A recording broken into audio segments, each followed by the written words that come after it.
Hey Soul Family, welcome back to the next step in making our stone palettes. If you missed my last video, go to my page and check that out if you're a little lost. But here I am getting ready to wet sand my stone palettes. Get a bowl of water, gotta get the sandpaper, and then it's time to get to work. I start by getting my stone palette wet. This is before it's sealed, so not waterproof yet. And then I go ahead and get the sandpaper wet and start wet sanding. I'm really sorry if you have an aversion to that word, because I just said it like 10 times in a row. But anyway, I left the audio in this. I hope this doesn't hurt anybody's ears with like the scraping sounds, but I thought it might be a little bit of nice like ASMR left in, so let me know what you think. But here comes the long, tedious process of sanding these little paint babies smooth as silk. Yes, I do this to every single palette, every single time, depending on how much I over pour the mold.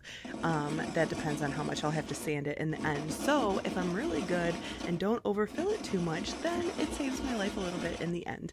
But that is not the case for this one, and you will see in a minute what I mean.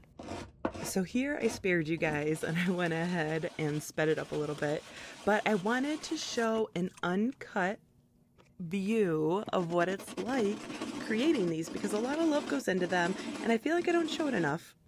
So I guess I should also mention these have cured for a couple days after pouring them, so they're pretty rock solid at this point, which is probably another reason why it takes so long. But you know, here we are. So here I'm just dipping it down, checking to make sure that the edges are smooth, and right back at it. This is my mini stone palette. I also have large stone palettes that you can kind of see in the background there. The mini ones are perfect if you just want to test it out, and the big ones are perfect for if you want something long term. And here I'm just showing you the difference between the one on the left that has not been sanded and then the one on the right that has been sanded. And we're gonna get to sanding this bad boy. This second one I super sped up, so it's extra fast. And I realize watching this video, it looks very intense, but I promise you guys I enjoyed this process very much, and it is so much better than gluing millions of magnets on the bottom of plastic pans. And then I just leave them on a rack to dry, and here they are all sanded up. And then the next step is putting them in my food dehydrator, which acts as just like a big drying rack.